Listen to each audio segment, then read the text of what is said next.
بسم اللہ الرحمن الرحیم۔ آج کا ہمارا عمل ہے کمر کے درد کا روحانی علاج۔ جن لوگوں کے کمر کے اندر درد رہتا ہے تو آج کا ہمارا عمل ان لوگوں کے لیے بہت زیادہ مفید ہے۔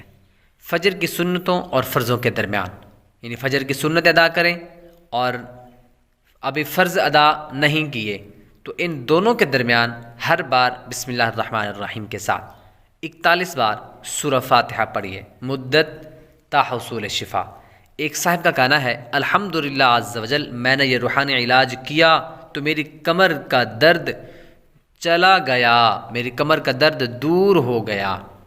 اور یہ ہمارا آزمودہ عمل ہے۔ اگر آپ کے کمر کے اندر بھی درد رہتا ہے، یعنی فجر کی سنتوں اور فرضوں کے درمیان یہ عمل کرنا ہے کہ بسم اللہ شریف کے ساتھ 41 مرتبہ سورہ فاتحہ پڑھیے تو انشاءاللہ عز وجل آپ کے کمر کا درد دور ہو جائے گا۔